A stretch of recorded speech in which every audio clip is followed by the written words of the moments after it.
Gilu Media pristato.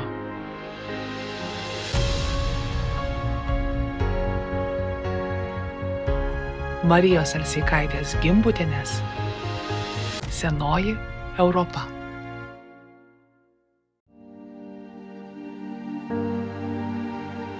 Kantas kartą sakė, jeigu filosofija kalbėtų lietuviškai, kokia būtų filosofija? Kalba nėra išverčiama, yra perkuriama. Saulė buvo šviesa šventa. Iki dabar lenkiškai šviesa yra šventa. Tai tada antrą leidinį sako, eikit po velnių, mūsų deivės ir dievai.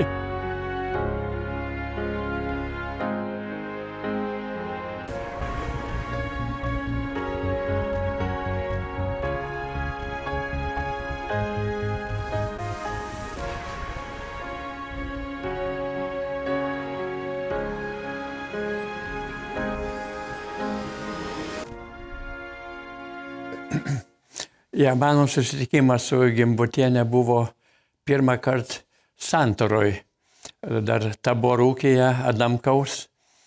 Ir aš tada buvau tik sugrįžęs į lietuvių kalbą. Aš buvau užmiršęs tą kalbą, mane išmetė iš lietuvybės naujateiviai tie, nes aš buvau kaimietis, o jie buvo mokyti visi. Tai sako, nebūk lietuvių, įžeisi Lietuvą. Tai po to tada pakvietė mane į Santarą. Toks Kavolis Vytautas parašė laišką, reikėjo man įsiversti į anglų kalbą. Sako, atvažiuok į Santarą ir su paskaita. Ką dabar darysi? Mėginau rašytą lietuvišką paskaitą. Parašiau ir kalbėjau Santaroj apie būties klausimą filosofijoje. Buvo Gimbutienė ir kai kurie taisė mano kalbą, bet po to tenai per pietus ir tenai vakare mes visuomet baliavojom. Tai jinai sako, tu visai kitaip kalbi lietuviškai. Sakau, aš atsiminiau, kaip aš mokėjau kaime. Tai mano buvo lietuvių kalba. Sako, už poros metų bus kaip tas kūrybos ir mokslo simpoziumas Čikagoje. Sako, parašyk straipsnį. Sako, aš irgi rašysiu, mes būsim kartu.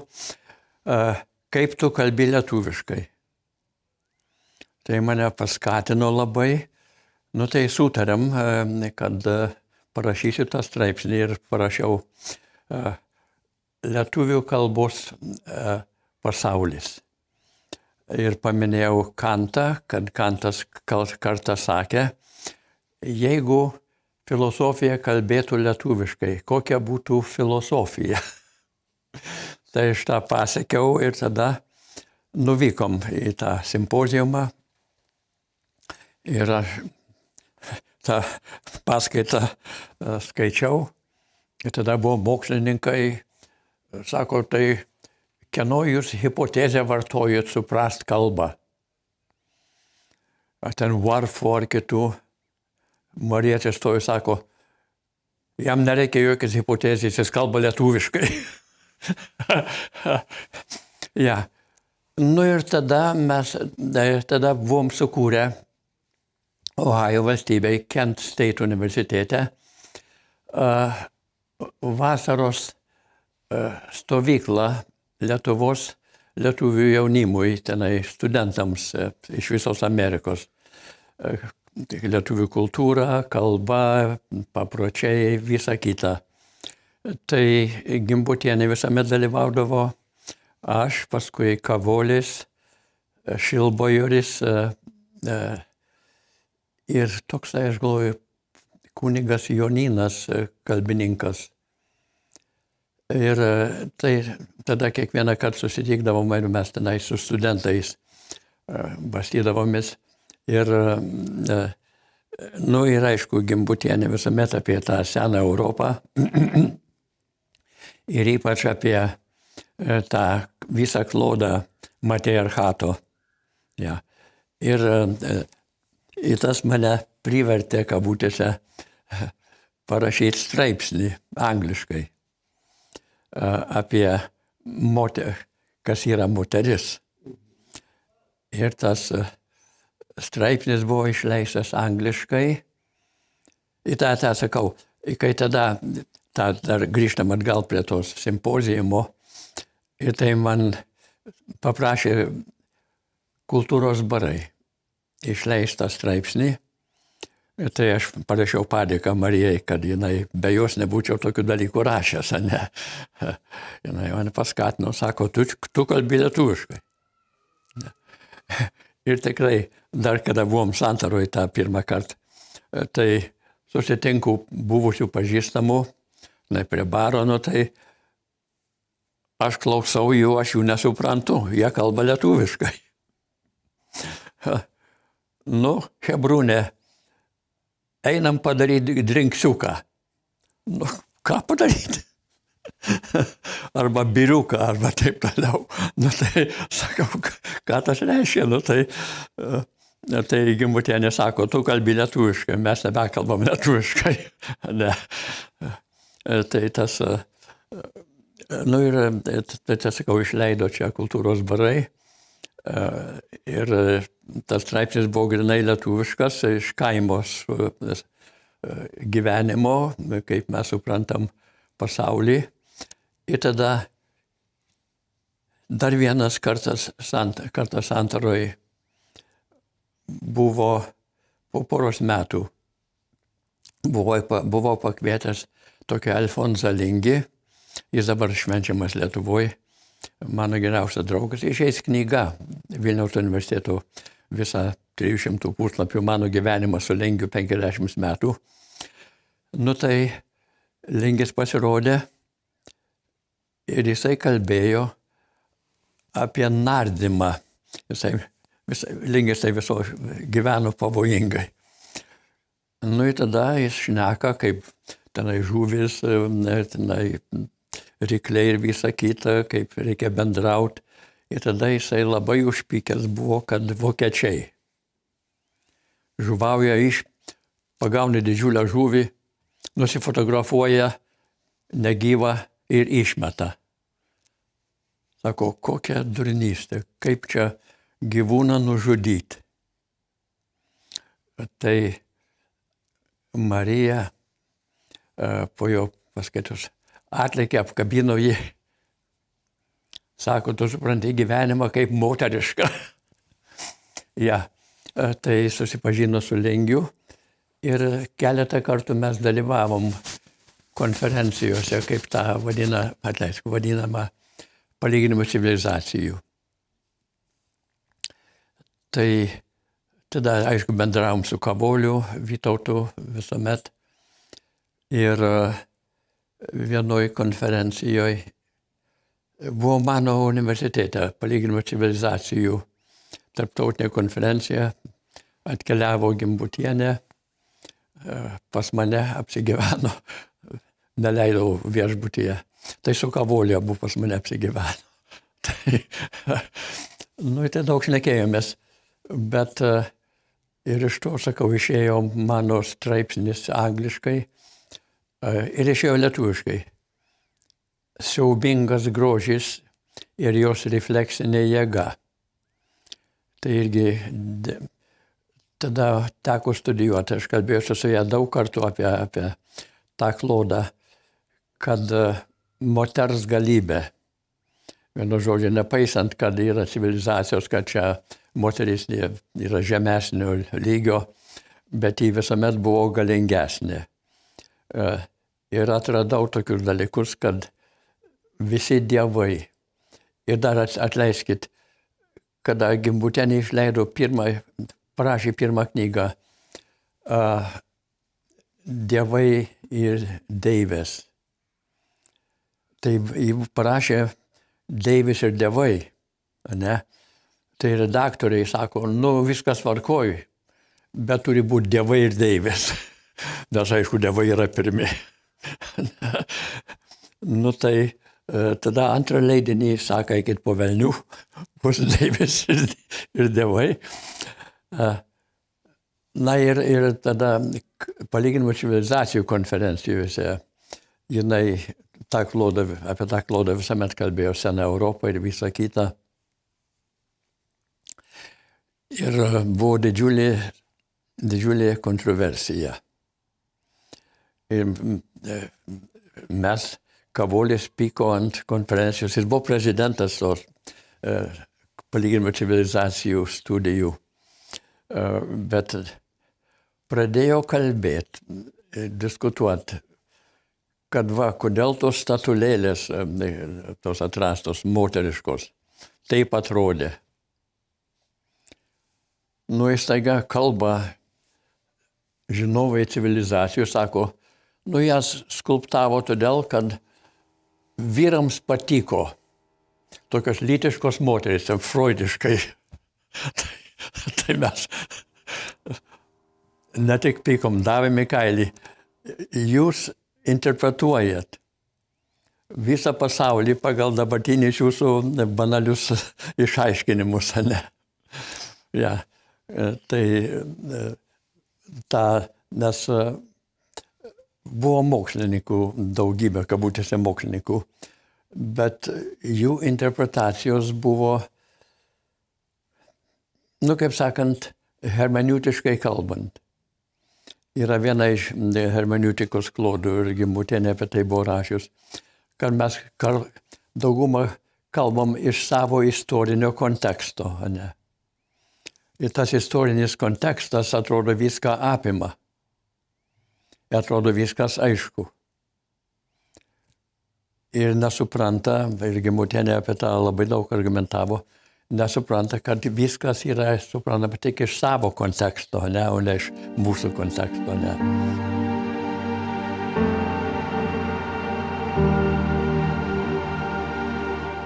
Tai vienu žodžiu reikia išmokti, kaip suprast kitus. Ne. Tai čia nes labai, kabutėse, kultūrologai visą kitą kalbą apie interpretavimą. Tai interpretuoja, anot Gimbutienės, ne tik savo kontekstą, bet taip pat net išmokę kalbų, verčia tas kalbas į savo kalbą ir nesupranta, kad kalba nėra išverčiama, yra perkuriama. Vienu žodžiu, kartą irgi buvo pas mane, tai turėjau kolegą iš Indijos, Paršvatam Lal, mes susitikome, jis gyveno su manim visus metus, jis irgi, jai labai jis patiko, nes klausdavo jo, tenai mokslininkai, kokios yra Indijos filosofijos. Dabar matot visi, tenai civilizacijų studentai, tenai Lietuvoje ir kitur kalba apie kitų filosofijas. Ir jo atsakymas būdavo, mes neturim filosofijos. Tai sako, yra daug raštų apie Indijos filosofiją. Jisai sako, Indijos filosofijos buvo sukurtos Berlyne. Mums to nereikia. Gimbutienė sako, čia tikras žmogus. Jis supranta, kas yra tikras tyrinėjimas. Tai va. Na ir tada mūsų tais vasaros seminaruose mokinom jaunimą. Aš nemokinau kalbos, aš mokinau, kaip gyvena ekologiškai. Tai ir Gimbutienė irgi kalbėjo daug kartų apie, kaip jie išmoko suvokti lietuvių tą pagrindinį moteriškumą. Tai keliaudama per Lietuvą tenai su traukiniu, stebėjo, pavyzdžiui, rugiapjūtę.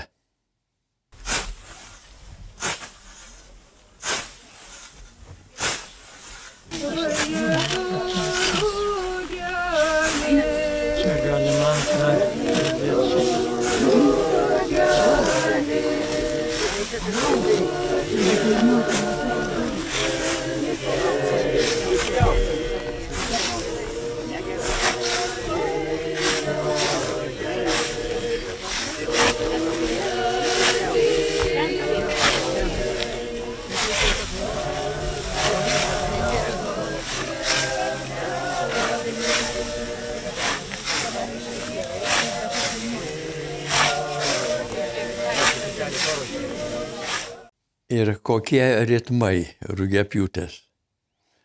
Pavyzdžiui, tenai dalgio ritmai ir paskui kaip moteris suima javus į pėdas ir jos niuniuoja, taip, paima ir toks šokis ritmiškas ir niuniavimas ritmiškas. Sako, čia yra senovės Lietuva ir senovės Europa, ne, turi ritmus. Ir daug kalbėjom apie ritminį pasaulį, nes čia man rūpėjo filosofiniai dalykai, nes daug kalbėjo filosofų. Na ir aišku, net ir graikų filosofija buvo, kad pasaulis pasikartoja. Ir tą pakartojo Nyčė. Amžinas pasikartojimas. Ne, čia buvo grina teoretinė problema. Jeigu pasaulis yra suma ribotų dalių, tai amžinybėje, begaliniam laikai viskas pasikartos. Ne? Tai sakom, nieko naujo. Mes, mūsų Lietuva, mūsų, kaip sakant, suvokimas pasaulio buvo ritminis.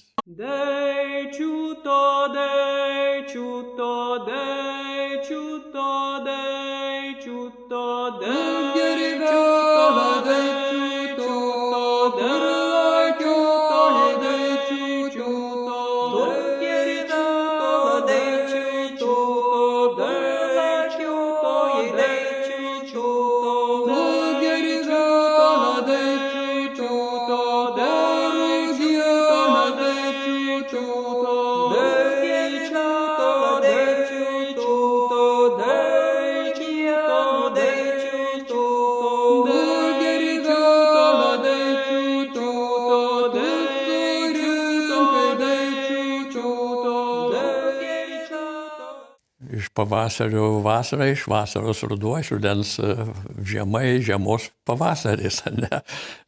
Viskas pasikartoja. Ir buvo, ji man kartą pasakojo, kad reikėtų, jau buvo tada klausimai ekologijos, kad reikėtų daug ką nors rašyti apie Lietuvos suvokimą ekologijos.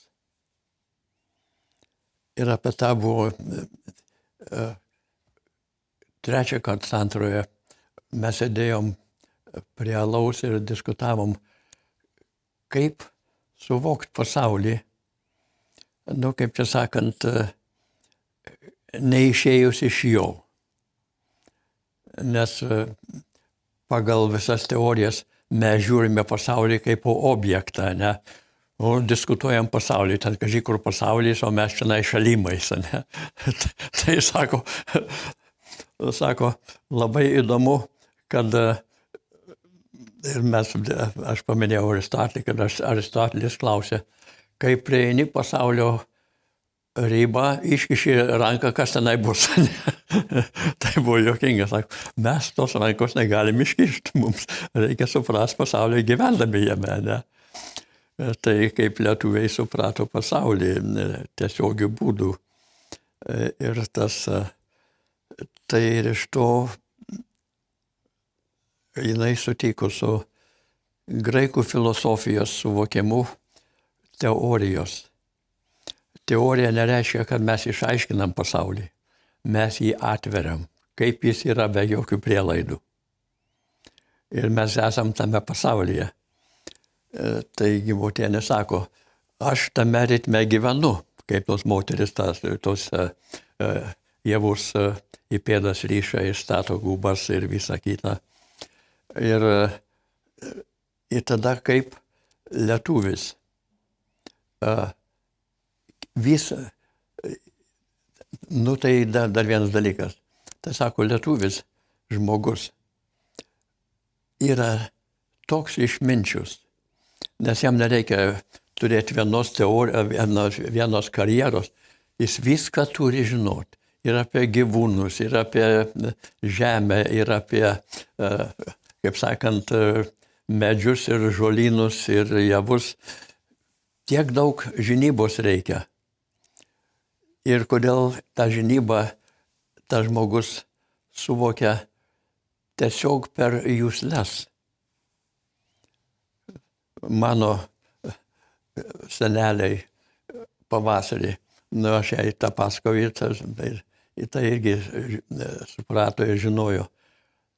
Pavasarį nueina į laukus, į skirtingus dirvonus, paragauja ir sako, šitą vietą mylės linai, mylės, ne? Tiesiog. Jie žino, ko viens kitam reikia, ne? Pasaulį žino, ne mes. Tai tada teorija čia yra klasikinis dalykas, bet tada mes žinom, kad mes pasaulį žinom ne kaip po priešpriešą, bet mes jį žinom, kaip pasaulį žino save. Ne. Tai mūsų kalba ir tai yra ta pagrindinė kalba, kaip ta moteriškas klodas, išaiškina, jinai man pasakojo, kaip aš tada dar nebuvau išmokęs pilnai tos lietuvių kalbos, nors kaimiškai mokėjau, kad mes turim tą, kaip sakant, mažybinius žodžius. Aš kalbėjau tai, bet nežinau, kad tas reiškia, kad mažybiniai žodžiai, žinai. Einam, praeinam, nueinam, užeinam, išeinam, ateinam, nedaeinam. Vienas žodis. Ne? Ir kaip sakant, mama, mamytė, mamelytė ir taip toliau.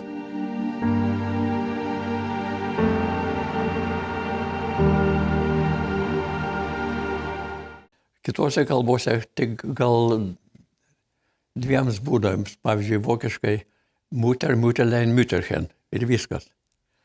O mes turim 60 variantų. Tai iš kur tas jausmingumas? Tai yra mūsų, mes palikuoniai tos moteriško klodo. Taip jautriai supranta pasaulį, kiekvieną dalykėlį. Ir kiekvienas dalykėlis trupiai pastebi, ne? Taigi Mūtienė sako, tokią akį turėti, tokią klausą turėti. Ne? Tai joks pasaulyje menininkas dabartyje nesuprastų tokio dalyko. Joks sako, gal Mozartas turėjo tokius nuansus, genijus, bet sako, kiti to neturi. Tai pagal ją mes turim tokį turtą. Ir mes jį prarandam, tas yra, nes po perversmo dabar, aišku, kalba daug kultūriškai, labai kultūringai patapo. Kartą, neminėsiu pavardės, bet man dar 90-ais, gal 5 metais davė straipsnį jaunas akademikas. Sako, dabar čia mano straipsnis, aš skaitau. Nieko nesakiau. Nusivežiau namo, paduodu savo doktorantams. Sakau, čia lietuviškai parašyta, sako. Tai lietuvių kalba pusė anglų. Sakau, dabar taip yra. O tai jau būsim europiečiai, būsim vakariečiai ir rašo. O žiūrėk, atleis kolega, iš lietuviško vidaus. Ir, čia yra pašalinis dalykas. Man labai sekėsi būti mokytoju. Ypač kada aš grįžau į lietuvybę, išleidau 100 profesorių. Čia nieko naujo. Ne? Bet pas mane ėjo doktorantai iš visų disciplinų. ir jiems buvo įdomu, ir jiems buvo suprantama, nors aš kalbėjau angliškai, aš mąsčiau lietuviškai. Tai ta kalba patapo grakšti labai. Kai rašau angliškai, sako, poetiškas rašas, labai griežtas, tikslus, bet sako poetiškai. Tai čia tas lietuvybės klodas. Ne. Matot, mes buvom pakrikštyti Mindaugo tenai laikais ir visą kitą, bet tas krikštynos nieko negaliojo. Visi gyveno lietuviškai, ne? Juk ir kaimuose ir visa kita, tie rūpintujėliai, tenai vis tiek buvo lietuviški, ne? Kryžkeliai visuomet buvo tokių dalykų. Nu ir taip pat ceremonijos, dar kaime buvo ceremonijų, kad kaimo bendruomenė susirenka, mat tas ir Gimbutienė tą pabrėžė, yra šeima žydį, yra šeimos žydinys. Ta amžina ugnis visur buvo namuose. Močiutė iš ryto baba atsikelia, papučia tą ugnį vėl atgaivina dienai, kepti ir visą kitą, paskui uždeda pelenus vakare, bet tada užgesina visi savo žydinį ir susirenka bendruomeniai, užkuria bendrą ugnį ir visi pasiima iš bendruomenės ugnį, neša namo ir vėl uždega savo žydinius. Buvo bendruomenės žydinys. Tai čia jokia krikščionybė to neišaiškina niekas kitas, ne? Mes turėjom savo, kaip sakant, saulės ritualus, pakelimas saulės. Saulė buvo šviesa šventa, ne? Iki dabar lenkiškai šviesa yra šventa. Ir net Gimbutienė man paaiškino iš senovės suvokimo, kad iš sanskrito, ta indoeuropiečių kalbose, tai yra šaknis kel, iš jo gauni hel, en kaligo, šviesa ir tamsa, heil, holy, tai šventas ir wholesome ir sveikas, ne? Tai Hitleris sveikindavo heil. Tai reiškia šventas ir sveikas ir visa kita. Tai šviesa yra labai galinga metafora, bet taip pat ir tamsa mums buvo svarbi. Ne? Nes Lietuva neturėjom elektros, nei jokių kitų dalykų. Tai Gryčioj visas gyvenimas žiemą, ypač žiemą, buvo gilios žiemos. Tai visa šeima gyveno, kaip sakant, Gryčioj, ne? Tai susirinki vakare po, ko tik reikia, kokie darbai. Ir tada nebuvo naratyvai. Buvo pasakojimai. Ne. Tai mes žinojom visą kabutėse žmoniją žiemos pasakojimų. Ir tas dalykas, irgi man Marija paaiškino, kad Lietuvos tradicijoje žmonės nemirė. Jie gyveno toliau. Ir jie gyveno taip, kad kalbos pasaka sako, ką reikia daryti, taip toliau sako. Nu va, senelis Jonas taip sakė, būtų geriausia taip daryti. Nes anot jo yra svarbu, kaip virvę tą padaryti. Senelis Jonas jau senai miręs, bet jisai patarėjas. Jis gyvena šeimoje. Ne? Ir jie yra artimi. Net ir aš irgi pasakoju Gimbutienai, kaip mes mūsų Gryčioj vaikus, mes turėjom didelį krosnį, tai galėjai kiaulę kept, visuomet ugnis. Ir vaikus sumeta ant tos krosnės, šilta, visus vaikus. ir žąsiukus, ir katytes, ir visi vaikai. Ir naktį labai svarbu girdi įvairius garsus. Ir mes žinojom, kas tenai vaikšto. Ne? O tenai Onutė, jie buvo švelni, va taip grakščiai ir visą kitą. O tenai dėdė jo Petras trankosi, nebijojom, ne? Naktį pasirodydavo visą šeimą. Ne? Tai viskas tas naratyvas vadinamas, ne? Mūsų naratyvas buvo šeimos gelmė ir apylinkės gelmė. Buvo žmonės, todėl aš atsiminiau, bet man pasakojo, kad vyresni žmonės buvo svarbiausi. Jie neišėjo į pensiją, jie buvo seniūnai, jie žinojo, kaip tvarkyti apylinkę, kam ko reikia ir taip toliau. Tai visuomet nueidavo pasiklaus seniūnų prie alaus ir bačkos ir midaus ir visa kita. Tai ta tradicija tęsiasi iki dabar. Pavyzdžiui, kai grįžau pirmą kartą į Lietuvą, kas 92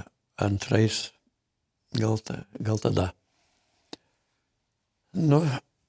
Nulėkiau, nuvežė mano čia šeima Vilniuje pusseserės, sako, važiuojam namo. Nuvažiavom į kaimą. Suradau, sakau, kur mano teta, mano tėvo sesuo. Sako, va tenai gyvena, sakau, einam aplankyti. Einam pro langą, sėdi senutė ir jaunesnė moteris. Įeinu. Aš turiu brolį. Ir ta senutė po 50 metų pasižiūrėjo, tai kad rastų. Sakau, Algis, Algelė, tai va, tai gražiai, taip gerai, sako, mano jos, kaip ta dukra, mano pusseserė, sako, Janytė, tu jau atridenk vačkelą. Ir susėdom ir pradėjom šnekėtis, lyg kad nebuvom išsiskyrę šeima. Ne? Ir susėdom seklyčioj, tai jau, tai Algelė, kaip mano tas brolalis? Ar dar toks tinginys, kaip buvo mano tėvas? Ir tada šnekame, sako, dabar tokie laikai, sako, labai daug grįžta namo pas mus. Tai aš sakau, grįžta namo, sakau, gal miestuose valgyti nėra, sako, grįžta namo pilnam laikui. Sako, kai tau laikas bus, tu grįši. Sako, einam aplankyti, va, sako, tenai, einam į vietinės kapinės, gražios kapinės, va, viskas tvarkoja, gėlynai, visa kita. Va, čia prosenelis Vygandas, aplankom šeimyną. Jie gyvena. Ir tie senoliai, mano teta, buvo Sibire gal 15 metų visą šeimą, kurie pasiliko jauni žuvo partizanais, bet tai pasiklausk mano tetos. Va tas kaimynas, iš kur jis kilęs. O tenai, matot, jisai iš Daujėnų, bet tada jo seneliai buvo apsivedę Pompinuose ir taip toliau, kaip enciklopedija. Tai va, tai ta tradicija yra dar gili. Tik matot, dabartiniai kartą buvo išleistas veikalas, rinkinys apie dabartinę Lietuvą. Tenai ir kalba ir visa kita. Ir vienas straipsnis tokios jaunos mokslininkės išleistas. Sako, labai nemandagu man Lietuvoj, nes sako, aš mačiau vestuves su tautiniais drabužiais, tenai šoko per kartį ir visą kitą. Tokie primityvūs žmonės, tie turėtų būti nerodomi kaip lietuviai, ne? Taigi, sakau, čia Lietuva, sako, mums nereikalinga, ne? Ja. Tai toks klausimas, sakau, tie klodai mes turim, kaip sakant, anot Gimbutienės raštų, prieš arijų invaziją, sena Europa dar, tai tas moteriškas klodas yra prieš arijų, tą invaziją. Tai čia ta maišatis buvo gan gili, bet mūsų moterų klodas nepasikeitęs. Dar nuo ledynų laikų. Tas pats. Yra tyrinėjimai, DNA, aš sakau tą, ne. Tai tas nepasikeitęs. Mes nesam slavai. Ja, visai kita ta DNA kombinacija. Tai mes esam lietuviai. Ne. Net tas įrodo. Ir mūsų kalba yra išskirtinė. Jeigu mes kalbam lietuviškai, ne. Kartą mane pradėjo kviesti, kai atvažiavau į Lietuvą, įvairius, tenai atsivežėm santarą į Lietuvą ir paskui Baltos lankos, tenai turėjau seminarus Druskininkuose, semiotikos. Tai tenai semiotikai, kiek apie 30 suvažiuodavo. Ir dabar suvažiuojam dar. Ir tai antrą kartą, kai buvau, tai atsivežė užrašinėti, sako, mums reikės padaryti Algio žodyną. Sako, jis kalba kitaip. Aš nemaišau žodžių. Ja, kiti sako, niekada nesam tokios kalbos girdėję, lietuviškos, ne? Ja.